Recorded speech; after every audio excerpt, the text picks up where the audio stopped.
With the NHL getting really close to being able to announce the 2021 NHL season plans, we have the NHL rumor mill kind of kicking up in higher gear here now. Today we're looking at teams like the Vegas Golden Knights, the Winnipeg Jets, and the Nashville Predators. We also have a Seattle Kraken update, and the Pittsburgh Penguins are facing a lawsuit. We'll jump into all those details coming up next.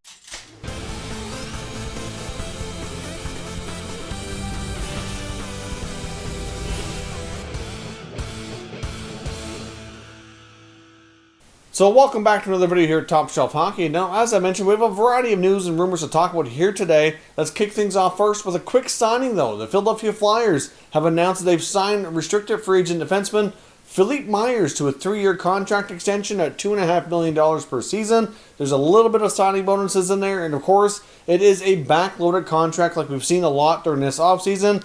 So the salary will continue to grow over each year. In year one, he's only going to make a little bit over $1 million, but by the end of year 3, he'll be making 3.8. So that accomplishes a couple of things, like we've seen the trend here during the current offseason. Obviously, it allows more money to be paid out later, which kind of helps the owners' cash flow, and at the same time, it gives the RFA a higher qualifying offer for their next contract. So it's kind of a win-win for both the team and the player in that case. So good signing there. Myers is a defenseman who's got really good size and has really been improving a lot in the last few years, and certainly seems like he could factor into being a pretty prominent defender long-term for the Philadelphia Flyers. Now, as I mentioned, we have some news and some rumors to talk about here today. Let's jump into a couple quick news items first.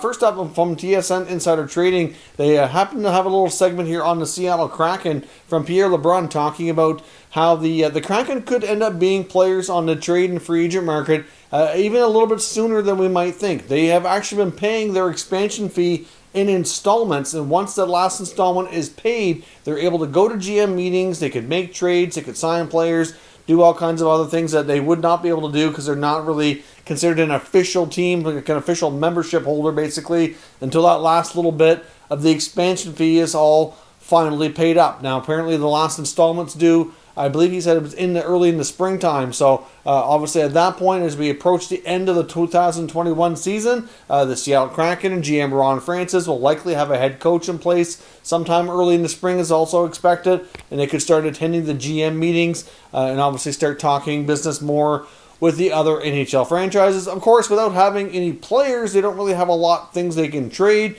but they could start, obviously having more dealings. They would obviously, have a 2021 set of draft picks and things like that, and they could start doing a little bit more business. They could sign free agents for the 2021-22 season as well, so I wouldn't expect a lot of activity, but at that point, their expansion fee will be paid. They'll be able to start attending more meetings and start conducting more official business. So obviously, that's good news and could play a role here as teams get ready for the end of the current season that's coming up and into next year and get ready for that expansion draft, which is going to have a major impact on a lot of NHL teams. Now, the other piece of news here that was somewhat interesting and kind of concerning is the Pittsburgh Penguins are now facing a lawsuit, and it comes from a former NHL player and former assistant coach in their organization, Jared Scaldi. Now, Scaldi has coached in different capacities, but he was a coach with their American Hockey League affiliate in Wilkes-Barre Scranton as an assistant. And the lawsuit here alleges that the head coach at the time while he was working there, at least in the beginning, Clark Donatelli, sexually assaulted his wife, Erin. So that's certainly not, and there's a lot of details you can get. This comes from TSN and their investigative reporter, Rick Westhead. So if you want the full details on a little bit more, because the article that came out through TSN had a lot more details and graphic details as to what exactly transpired. If you want to read that, I'll link it down in the pinned comment here, and as well as in the description. But I'm not going to get into a lot of the logistics. But essentially, Scaldi decided to hold off immediately reporting things to the team, as after obviously cooling off, he had a conversation with Donatelli. Him and his wife both talked to him about everything. And he had admitted that he was wrong and he apologized and said that he was going to seek help and talk to the Penguins organization about it. So they decided, instead of reporting him, that they would kind of give him a chance to seek the help, make things right, and kind of go from there. Didn't contact authorities or police, which is, in retrospect, probably not a great idea, but still, I understand where they were coming from. It's an awkward position to be in. Sometimes you want them to, you want justice to be served, but you don't want to make things any more awkward or uncomfortable for yourselves too. So it's kind of a tough spot to be in. But after not following through, essentially, they gave him enough time. Several months went by. He never talked to the Penguins. They appeared as though he never sought the help that he said he was going to. So they, at that point, did go to the Penguins organization and report the incident. After investigating it, the Penguins organization basically came back to Scaldi and said they were going to terminate him, but they asked him to keep quiet about it. Now, of course, at the time, their assistant general manager who looked after the American Hockey League team is now current Minnesota Wild GM Bill Guerin. So obviously he's going to be involved in this lawsuit in some capacity here. Obviously he's named as somebody who was advised him to keep things quiet. And then they issued a press release as well, not saying that he was terminated or anything. It said that he was allowed to resign for personal reasons. So kind of a unique situation there. I'm not really sure why that is. So there's obviously that part of the situation too. And then from there, after that, the following season, Scaldi's duties were changed. He was stripped of having power play responsibilities. So it looks as though he was kind of being punished in a way, but can't really say that officially. And then once the pandemic hit, the Penguins made some cutbacks and Scaldi was fired, basically saying COVID cutbacks, which a lot of organizations did cut back staff. But it just seemed as though, based on the lawsuit, they're kind of alleging that it was a convenience because nobody else in the organization in that kind of role was let go. He was the only one. So it's certainly, if everything alleged here is true, it's a bad look for the Penguins organization, and it's a bad look for Guerin. And I guess we'll have to wait and see as this lawsuit progresses if there's what comes out to be true and not true, and what kind of comes from it. But it's another unfortunate incident here. And they also allege that Donatelli has a bit of a past with similar type behavior that they say the Penguins were somewhat aware of and hired him anyways. And anyways, it's just another situation that we kind of saw a lot of things like that came up last year with different allegations and lawsuits. And I guess we'll see what happens. Obviously, at this point, we'll let the lawyers figure things out, and we'll see what other information ever becomes public from it. But certainly, some bad press for the Penguins, not a good look, and we'll see whatever comes from that. Now, as I mentioned as well, we have some trade talk to look at today as well. Obviously, with the NHL being close to getting an NHL season undergo here for 2021 with a tentative start date of January 13th, there's a lot of teams that suddenly need to be cap compliant, and there's a lot of names kind of re-emerging here in the rumor mill. Part of this, again, comes from TSN Insider Trading. Frank Serafalli, the senior reporter for TSN, was talking about the Vegas Golden Knights and how they're really pushing hard to trade former Habs captain and a pretty solid forward of theirs, Max Pacioretty. Now, of course, we had talked about earlier in the offseason, near the NHL draft, that the Golden Knights were having a ton of conversations and apparently came really, really close to pulling the trigger on a Pacioretty trade. Now, we didn't get the inside scoop exactly on where he was possibly heading, so I don't know what other teams were involved in those discussions. But certainly, with three years left at $7 million, given the Golden Knights cap situation and the fact that they had to sign Robin Lehner, they felt they could not let him go because he was so good for them. They were unable to trade Fleury. Now they have all this money tied up on goaltending, and they're going to be forced to basically, shed salary in other key positions in order to make themselves cap compliant. So obviously, Fleury's not going anywhere. They've already made statements on that. I'm not sure that he'll last a whole season, or his long-term future in Vegas is probably going to be changing here. But at least for the short term, Fleury's a member of the Golden Knights, and since they've gone public, I can't see them trading him now, at least not for a while. So Pacioretty is another guy out there who's a proven goal scorer. Certainly had some inconsistent times, I think it's fair to say, in Vegas, but I think last year he bounced back some decent numbers. Seemed to have some pretty good results in the playoffs too, and it could be a guy who could certainly help some teams. Now, that $7 million ticket is going to be a problem for a lot of teams, though. Vegas may have to retain a little bit, so we will see what happens. But Pacioretty's name is out there. Serafalli said that they're basically doubling down, trying hard to move him. And like many other teams, they have to become cap compliant here in a few weeks' time if the January 13th start date is going to push ahead. And right now things are at least positive enough. They're indicating that is likely expected to happen, unless you just never know. We can't confirm, it's not a done deal, but it's close.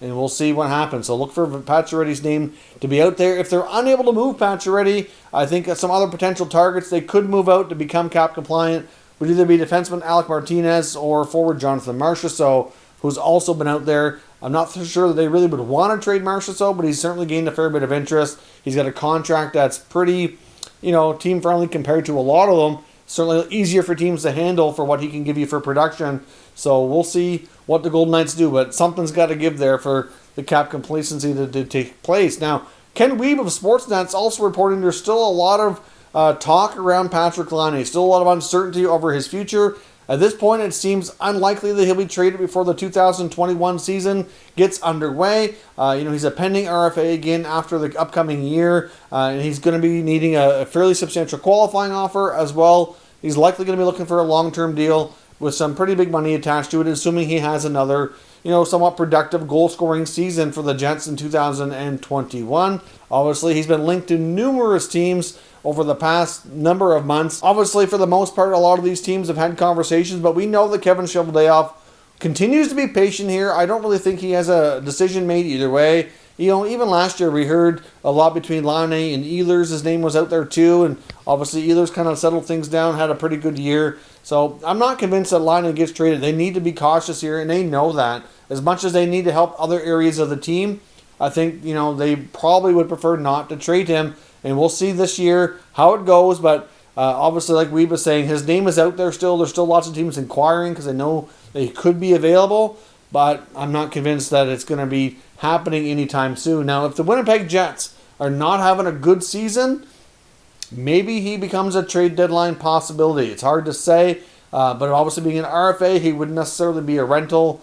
So difficult to say how things go. But Laine still getting tons of interest, and the Jets continue to be patient as they figure out what to do in that regard. Now, lastly here we want to touch on another team that's desperately needing to get cap compliant, and that's Tampa. And there's an article from NBC Sports looking at the Nashville Predators possibly being a team that come in and make a trade with the Lightning, which obviously will help the Predators become a little bit more offensive, and at the same time help the Lightning become cap compliant. But the article that NBC Sports indicated here was that they wondered if they should target Anthony Cirelli via an offer sheet to kind of really put the pressure on Tampa and the fact that they might be able to, actually be successful in acquiring him. But for starters, Cirelli has to sign an offer sheet. So there's no guarantee that you go to a player like that they're even going to sign it.